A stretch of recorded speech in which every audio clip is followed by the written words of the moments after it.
तो दोस्तों आज मैं एक्सप्लेन करने वाला हूँ 2019 में आई एक इंडोनेशियन सुपरनैचुरल हॉरर मूवी को जिसका नाम है रातु इल्मो हितम यानी कि queen of black magic. Movie काफ़ी खतरनाक है। यहाँ पर मैंने आपको काफ़ी इंटरेस्टिंग इन्फॉर्मेशन दी है और यहाँ पर ट्विस्ट के ऊपर ट्विस्ट है। मूवी के अंदर एक ट्विस्ट खत्म नहीं होगा कि दूसरा ट्विस्ट आपके सामने आ जाएगा और एंडिंग तो और भी ज़्यादा भयानक है और बहुत ही बढ़िया है। 1981 में सेम नाम की इंडोनेशियन हॉरर मूवी आई थी, तो यहाँ पर ये उसका एक रीमेक है या फिर ये कहें कि लूजली रीमेक है। प्रॉपर रीमेक नहीं है, इंडिपेंडेंट काइंड ऑफ फिल्म है, लेकिन हाँ उस वाली से काफ़ी बढ़िया है। इसके अंदर हम एक ऐसे काले जादू को देखेंगे जहाँ पर किसी लेडी के शरीर को ख़त्म नहीं कर सकते, उसके शरीर को काटा जाता है लेकिन वो खुद से अपने शरीर को फिर जोड़ लेती है। तो सोचो किस लेवल का काला जादू होगा। इस मूवी की IMDb रेटिंग है 6.5 स्टार्स आउट ऑफ 10 और 90% रोटेन टोमेटोज के ऊपर फ्रेश है। तो चलिए अब बिना किसी देरी के चलते हैं सीधा वीडियो की तरफ। कहानी की शुरुआत में हम एक परिवार को देखते हैं जहां पर पति का नाम हनीफ और बीवी का नाम नादिया होता है। उनके 2 बेटे हैं जिनके नाम संदी और हाकी है और बेटी का नाम दीना है। ये परिवार हनीफ के ऑर्फनेज में जा रहे होते हैं। असल में हनीफ का बचपन ऑर्फनेज में बीता था और आज मिस्टर बांदी जिन्होंने हनीफ को बचपन में ऑर्फनेज के अंदर संभाला था, उनकी तबीयत काफी खराब हो चुकी है, जिस वजह से हनीफ अपने परिवार के साथ उनसे मिलने जा रहा था। पूरा परिवार एंजॉय करते हुए जा रहा होता है कि तभी अचानक से उनको एहसास होता है कि उनकी कार से कोई चीज टकरा गई है, जिसको देखने के लिए हनीफ नीचे उतरता है और उसे रोड के बाजू में एक हिरन मरा हुआ दिखाई देता है, जिसे वो समझता है कि हिरन उनकी कार से टकराया होगा और वो लोग बिना किसी टेंशन लिए हुए वहां से ऑर्फनेज के लिए निकल जाते हैं। लेकिन मुझे लगता है कि ये एक अच्छा ओमेन नहीं था। खैर कुछ ही देर के बाद में ये फैमिली ऑर्फनेज पहुंचती है जहां पर हनीफ अपने परिवार को मामन और सीती से इंट्रोड्यूस करवाता है, जो कि हनीफ के बचपन के ही दोस्त थे और इसी ऑर्फनेज में रह रहे हैं।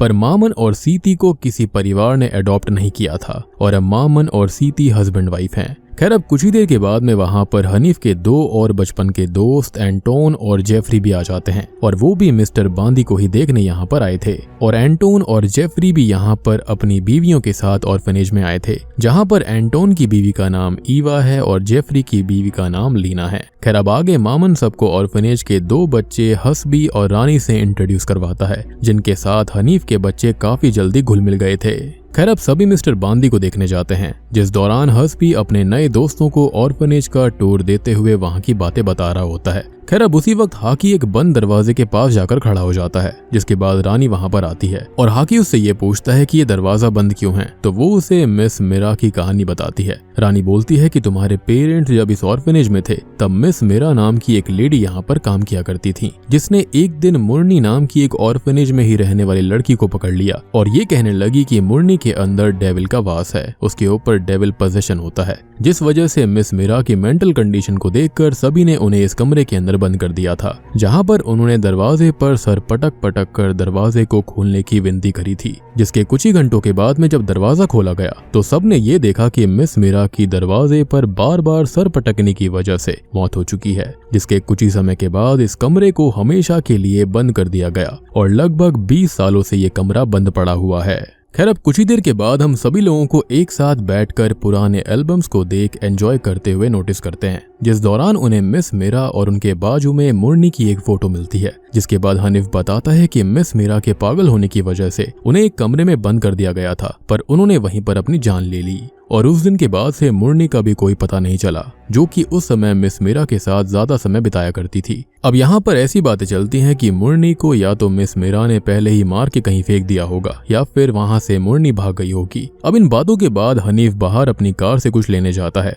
जिस दौरान उसे कार के आगे के हिस्से पर कपड़े का टुकड़ा फंसा हुआ दिखाई देता है, जिससे कि हनीफ के दिमाग के अंदर थोड़ी देर पहले हुए एक्सीडेंट वाली बात याद आती है और वो जेफरी को अपने साथ लेकर वहीं जाता है। जिस दौरान हनीफ जेफरी को उस एक्सीडेंट वाली बात के बारे में बता देता है और फिर दोनों उसी स्पॉट पर पहुंच जाते हैं। अब वहां पहुंचकर हनीफ को वापस रोड के एक तरफ तो वही मरा हुआ हिरन दिखाई देता है, लेकिन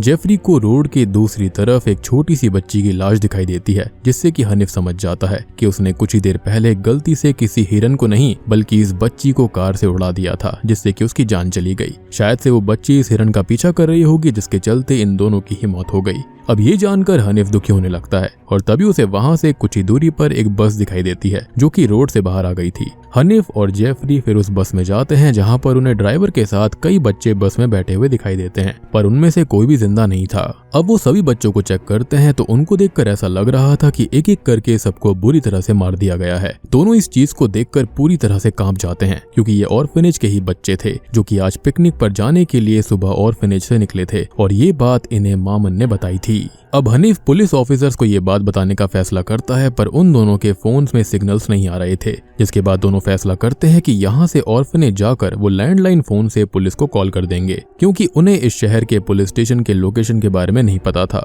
अब आगे दोनों उस बच्ची की बॉडी को लेकर ऑर्फनेज में पहुंचते हैं और वहां जाते ही उन्हें सामने एंटोन खड़ा हुआ दिखाई देता है, जिसे हनीफ जल्दी से पूरी बात बताता है और एंटोन फिर जाकर उस बच्ची की बॉडी को देखता है। जिसके बाद हनीफ जब पुलिस ऑफिसर्स को इसके बारे में बताने की कोशिश करता है तब एंटोन कहता है कि ये पॉसिबल नहीं है, क्योंकि अभी उसे ये पता चला है कि यहाँ का लैंडलाइन खराब हो चुका है और किसी के फोन में सिग्नल्स भी नहीं है, जिस वजह से एंटोन खुद जाकर पुलिस स्टेशन ढूंढने का फैसला करता है ताकि वो इन मौतों के बारे में ऑफिसर्स को बता पाएगा। और उसके पीछे हनीफ और जेफरी बाकी लोगों को कुछ ना बताने का फैसला करते हैं। अब आगे हम एंटोन को देख पाते हैं जो कि रास्ते में उसी जगह पर था जहां पर एक्सीडेंट हुआ था, ताकि वो खुद से देख सके कि वहां पर आखिर हुआ क्या है। खैर उसी दौरान वो बस के अंदर जाता है, जहां बस में चढ़ते ही उसका दरवाजा खुद पे खुद बंद हो जाता है और सभी बच्चों की बॉडीज अपनी जगह से खड़ी हो जाती हैं। अब उसी वक्त एंटोन बस से बाहर एक औरत को भी देखता है जो कि उसे ही देख रही थी, जिसके बाद बस में अचानक से ही ढेर सारे कीड़े मकोड़े आ जाते हैं जो कि एंटोन के शरीर में घुसकर उसके बॉडी ऑर्गन्स को अंदर से खाने लगते हैं, जिससे कि उसकी बुरी तरह से मौत हो जाती है। और ऐसा ही कुछ डरावना ऑर्फनेज में लीना और ईवा के साथ भी होता है। जब लीना सेब खा रही होती है तब वो एक चाकू लेकर अपने गले के ऊपर की स्किन को काट कर हटा देती है, जिससे कि उसके शरीर से बहुत खून बहने लगता है और तब उसको समझ आता है कि उसने खुद के साथ क्या किया है, तो वो बेहोश हो जाती है। यानी कि उसे ऐसा लग रहा था कि वो सेब के साथ ऐसा कर रही है, लेकिन उसने अपने शरीर के साथ ऐसा किया था। दूसरी तरफ जब ईवा अपने रूम में होती है तब उसके शरीर पर कई कीड़े मकोड़े आ जाते हैं जो कि उसके मुंह के जरिए उसके शरीर के अंदर चले जाते हैं, जिससे कि ईवा को खून की उल्टियां होने लगती हैं और उसके मुंह से कई तरह के कीड़े बाहर आते हैं। ईवा को अपने हाथ के अंदर भी कीड़े रेंगते हुए दिखाई देते हैं, जिन्हें वो नोच नोच कर बाहर निकाल देती है, जिससे कि उसकी हाथ की नसें कट जाती हैं और वो वहीं पर बेहोश हो जाती है। इससे भी हैरान कर देने वाली बात ये थी कि ये चीजें सभी लोगों के सामने हो रही थी, फिर भी वो कुछ नहीं कर पा रहे थे। जिसके बाद हनीफ, नादिया और जेफरी ईवा और लीना को हॉस्पिटल ले जाने लगते हैं और उस वक्त नादिया कार को ड्राइव कर रही थी, जहां पर कुछ ही देर ड्राइव करने के बाद में नादिया और हनीफ ये गौर करते हैं कि वो एक ही रास्ते पर बार बार आ रहे हैं, जैसे कि वो एक लूप के अंदर फंस गए हों, या फिर ऐसा लग रहा था जैसे कोई शक्ति उन्हें बाहर नहीं जाने देना चाहती। जिसको देखकर हनीफ ये कहता है कि ये फिर से होने लगा है। इस पर नादिया उससे पूछती है कि आखिर वो कहना क्या चाहता है, फिर से हो रहा है, इसका क्या मतलब है। जिसके बाद हनीफ बताता है कि बचपन में ऑर्फनेज के अंदर रूम के अंदर आग लग गई थी, जिसके अंदर 3 लड़कियों की जलकर बुरी तरह से मौत हो गई और बाद में उनको ये पता चला कि ये सब मिस मीरा के काले जादू की वजह से हुआ था, जिसके अंदर उन्होंने एज अ सैक्रिफाइस उन तीनों लड़कियों को मार डाला। अब इस चीज से हुआ ये था कि हनीफ, जेफरी और एंटोन ने ऑर्फनेज से भागने का फैसला कर लिया था, पर वो बार बार किसी तरह से ऑर्फनेज ही पहुंच जा रहे थे। जिसके बाद तीनों ने मिलकर मिस्टर बांदी के साथ मिस मीरा को एक रूम में बंद कर दिया, जहां पर उनकी जान चली गई थी, जैसा कि मैंने थोड़ी देर पहले बताया था। पर सबसे बड़ी बात हनीफ यहाँ पर यह बताता है कि मिस मीरा की मौत के बाद उनकी डेड बॉडी को उन्होंने उसी कमरे में दफना दिया, जो कि आज तक वहीं दफन है, और मिस मीरा की आत्मा ही हमसे उस चीज का शायद बदला ले रही है। अब इस सच को सुनते ही नादिया को अपने बच्चों की फिक्र होने लगती है और वो जल्दी से कार को ऑर्फनेज की तरफ ले जाने लगती है। अब ऑर्फनेज के अंदर तभी हम हस्बी को देखते हैं, जिसकी बॉडी अपने आप पजेस हो गई थी और वो खुद के मुंह पर ही लगातार कई बार स्टेपलर्स मार लेता है। और मुझे लगता है कि ये बहुत ही ज्यादा पेनफुल रहा होगा। रीजन ये है कि जब मैं स्कूल में था तो मैंने यहाँ पर पेपर के ऊपर स्टेपलर से एक बार स्टेपल किया था। गलती से थोड़ी सी जो वो पिन होती है वो मेरी उंगली पे चली गई थी, तो वो दर्द मुझे आज भी याद है। और यहाँ पर तो इसने पोजीशन की हालत में मुंह में ऐसा किया है, तो काफी ज्यादा दर्द हुआ होगा। खैर इसके बाद में वो हाकी को भी गन से शूट करके घायल कर देता है। अब आगे नादिया जब ऑर्फनेज पहुंचती है तो उसको हाकी मिल ही नहीं रहा होता, जिसको ढूंढते हुए उसे मिस्टर बांदी के बेड के नीचे एक बॉक्स के अंदर कई सारी फोटोज मिलती हैं, जिन्हें वो हनीफ को देती है, जिससे कि हमें कहानी का एक दूसरा पहलू और सच भी पता चलता है। असल में ये फोटोज जो थी ना वो ऑर्फनेज की छोटी बच्चियों की थी, जिनकी गंदी फोटोज मिस्टर बांदी निकाल रहा था। जिसके बाद सीती भी सबके सामने आकर एक बड़ा सच बताती है कि मिस्टर बांदी की हमेशा से ऑर्फनेज की लड़कियों पर गंदी नजर थी और उन 3 लड़कियों को भी मिस्टर बांदी ने मारा था, ना कि मिस मीरा ने। यहाँ तक कि मिस्टर बांदी का लड़कियों में इतना डर था कि उसकी डर की वजह से सीती ने बचपन में ही अपने चेहरे पर गर्म पानी डालकर अपना चेहरा खराब कर लिया था ताकि मिस्टर बांदी उसके चेहरे को देखकर उसके करीब ना आ पाए। और जब ये बात मिस मीरा को पता चली तो उन्होंने काला जादू करके मिस्टर बांदी को मारने की कोशिश करी, लेकिन मिस्टर बांदी ने चालाकी से सबको ये विश्वास दिलवाया कि मिस मीरा ने ही उन 3 लड़कियों को मारा है, जिसके बाद मिस मीरा को उनके कमरे में कैद कर दिया गया था और वहां उनकी जान निकल गई। अब इस सच के सामने आने के बाद में हनीफ और जेफरी को समझ में आता है कि उन दोनों ने गलत इंसान का साथ दिया था और उनकी गलतियों की वजह से ही मिस मीरा की मौत हुई। अब इससे भी शॉकिंग चीज हनीफ को तब पता चलती है जब उसे एक फोटो के अंदर मिस मीरा के हाथ में एक छोटी बच्ची दिखाई देती है और फोटो के पीछे मुरनी लिखा हुआ था, यानी कि मुरनी जो बचपन में ही गायब हो गई थी वो मिस मीरा की ही बेटी थी। हनीफ को पता था कि मुरनी मिस मीरा के मरने के बाद ऑर्फनेज से भाग गई थी क्योंकि उसने मिस्टर बांदी और उन तीनों को यानी कि हनीफ, जेफरी और एंटोन को मिस मीरा की बॉडी को दफनाते हुए देख लिया था, यानी कि अपनी माँ को मारकर दफनाते हुए देखा था, जिस वजह से वो ऑर्फनेज छोड़कर भाग गई। अब इस सच का पता चलते ही हनीफ गुस्से में आकर मिस्टर बांदी को मारने की कोशिश करता है, लेकिन नादिया उसे रोक लेती है। तभी जिस बच्ची का हनीफ की कार से एक्सीडेंट हुआ था वो घर में चलते हुए आती है और असल में उस एक्सीडेंट के अंदर वो सिर्फ बेहोश हुई थी। उस बच्ची का नाम मस्तिका होता है जो कि उसी बस में सुबह पिकनिक जा रही थी और तब मस्तिका सबको बस में हुए उस डरावनी घटना के बारे में बताती है। वो बोलती है कि जब उनकी बस पिकनिक पर जा रही थी तब अचानक से ही बैलेंस बिगड़ने पर उनकी बस रोड से बाहर आ गई और तब उनके बस में एक औरत आई जो कि कुछ स्पेल्स पढ़ने लगी, जिसको सुनकर सभी बच्चे खुद से ही अपने आप को चोट पहुंचाने लगे थे और उन्होंने अपनी जान ले ली। इसमें मस्तिका इसलिए बच गई क्योंकि उसने हेडफोन्स पहने हुए थे और उसे वो स्पेल सुनाई ही नहीं दिए, यानी कि वो काला जादू के चक्कर में नहीं आई थी। जिसके बाद जब उसने बस के अंदर इतनी सारी लाशें देखी तो वो डर कर बस से बाहर निकलकर भागने लगी और उसी वक्त हनीफ की कार से उसका एक्सीडेंट हो गया था। अब मामन और सीती तब मस्तिका को संभालते हैं और उसी वक्त हाकी सबके सामने आता है जो कि गोलियां लगने की वजह से घायल हो गया था। हनीफ और नादिया उसकी हालत को देखते ही उसे जल्दी से हॉस्पिटल ले जाने का फैसला करते हैं और कार की तरफ बढ़ते हैं। तभी उनके सामने मुरनी आकर खड़ी हो जाती है और तब सच सामने आता है कि ये सभी चीजें जो भी इनके साथ में हो रही हैं, ये काला जादू सब मिस मीरा की आत्मा नहीं बल्कि उनकी बेटी मुरनी कर रही थी जो कि भाग गई थी पहले। असल में वो अपनी माँ की मौत का बदला ऑर्फनेज में रहने वाले सभी लोगों से लेना चाहती थी क्योंकि उसकी नजरों में हनीफ, जेफरी और एंटोन ने मिस्टर बांदी की मिस मीरा को मारने में मदद करी है। मुरनी उस दिन ऑर्फनेज से भागकर अकेले ही रहने लगी थी, जिसके बाद उसने लंबे समय तक काला जादू सीखा ताकि वो सभी से बदला ले पाए। यानी कि उसकी माँ ने तो यहाँ पर अच्छे काम के लिए काला जादू का इस्तेमाल किया था, लेकिन मुरनी यहाँ पर उल्टे काम के लिए इस्तेमाल कर रही थी। मुरनी अब अपने काले जादू की मदद से हनीफ का गला दबाने लगती है, जिस दौरान नादिया उस पर पीछे से हमला करने वाली थी कि तभी उसके सर पर रानी पीछे से एक पत्थर मारती है जिससे कि नादिया वहीं बेहोश हो जाती है। और दोस्तों इसी के साथ में हमें इस कहानी का एक और बड़ा सच पता चलता है कि रानी असल में मुरनी की ही बेटी है, जिसे मुरनी ने ही 10 साल की उम्र में ऑर्फनेज में छोड़ दिया था और इसी वजह से रानी ने मूवी की शुरुआत में हस्बी से ये कहा था कि मुझे मेरी माँ लेने आएगी, यानी कि मुरनी ने बहुत पहले से ही सबसे बदला लेने का प्लान बना लिया था। खैर अब जब नादिया की आंखें खुलती है तो उसे चारों तरफ सबके चीखने चिल्लाने की आवाजें सुनाई देती हैं, जो कि उन कमरों में से आ रही थी जहां पर मुरनी सभी लोगों को टॉर्चर कर रही थी। इन कमरों के अंदर मुरनी अपने काले जादू से सबको बहुत ही बुरी तरह से टॉर्चर कर रही होती है, जिसको देखकर नादिया दर्द से रोने लगती है क्योंकि उसके अंदर उसके बच्चे भी टॉर्चर हो रहे थे। अब यहाँ से नादिया एक ऐसे कमरे में जाती है जहाँ पर मिस्टर बांदी को चेयर पर बैठाया गया था और कमरे में चारों तरफ कैंडल्स रखी गई थी, जैसे कि वहाँ पर कोई काला जादू वाला रिचुअल होने वाला हो, और ये काफी स्पेशल लग रहा था। उस कमरे के अंदर हनीफ और हाकी भी थे और फिर मुरनी वहाँ पर आती है, जिस पर मुरनी ये कहती है कि हनीफ, जेफरी और एंटोन को सच नहीं पता था, लेकिन उनकी वजह से ही मिस्टर बांदी ने मिस मीरा को कमरे में कैद किया। और बात रही तुम्हारे परिवार की, तो तुम्हें उस दर्द को सहना होगा जो कि मैंने अपनी माँ को खोकर सहा था। बेसिकली यहाँ पर मुरनी सनक चुकी थी और अगर उसे सजा देनी ही थी तो उसको मिस्टर बांदी को सजा देनी चाहिए थी। बात रही इन तीनों की, तो इनको थोड़ा बहुत टॉर्चर करके छोड़ देना चाहिए था।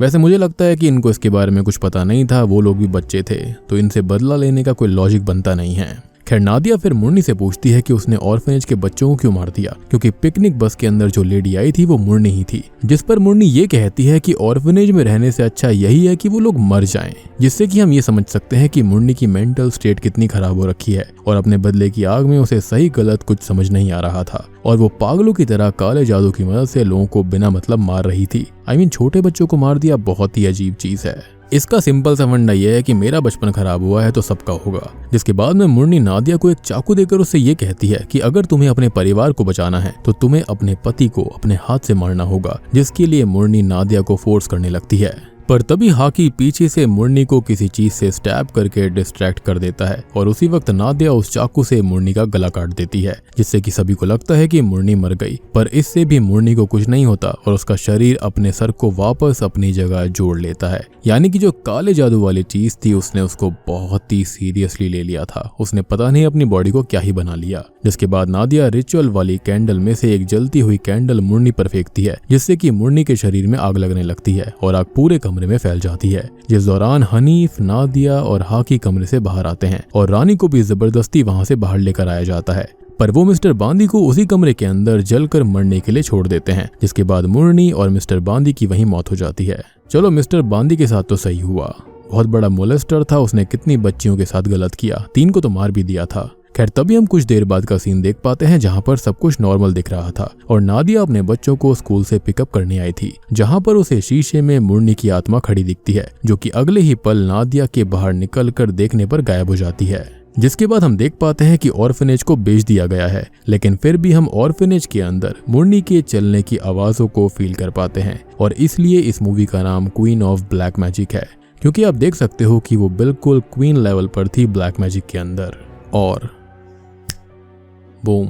इसी के साथ में ये मूवी यहीं पर खत्म हो जाती है। तो दोस्तों ये थी रातु इल्मो हितम यानी कि the queen of black magic film की कहानी, जो कि मेरे ख्याल से one of the best Indonesian horror movies में से एक है। मूवी मुझे काफी बढ़िया लगी, प्लॉट काफी यूनिक था इसका और यहाँ पर काफी हॉरिफाइंग किल्स भी थे। अब देखो एंडिंग की बात करें तो ये क्लियरली दिखाया गया है कि मुरनी अभी भी जिंदा है, एटलीस्ट उसकी स्पिरिट जिंदा है। उसने कोई ना कोई रिचुअल किया था जिसके चलते उसकी आत्मा अभी भी जिंदा थी और मेरे ख्याल से अब ये जो पूरा का पूरा ऑर्फनेज है हमेशा हॉन्टेड रहेगा। क्योंकि सोच कर देखो, जो औरत अपने कटे हुए सर को काले जादू से कुछ ही पल में वापस जोड़ सकती है, शायद उसके शरीर को मारना इतना आसान नहीं था, या फिर हो भी सकता है कि उसके शरीर को मार दिया गया हो लेकिन उसकी आत्मा अभी भी वहीं थी। और क्लियरली हमें मूवी के अंत में मुरनी की आत्मा के होने के सबूत दिए जाते हैं। अब यहाँ पर मुरनी की बेटी रानी का क्या होगा ये तो नहीं पता, हो सकता है उसको अकल आ जाए, नहीं तो वो भी शायद से अपनी माँ की तरह ही काला जादू सीख कर लोगों से बदला लेती फिरेगी, या फिर कहीं ऐसा हो जाए कि मुरनी की जो आत्मा है वो रानी के शरीर को पजेस कर ले और अपना बदला कंटिन्यू रखे।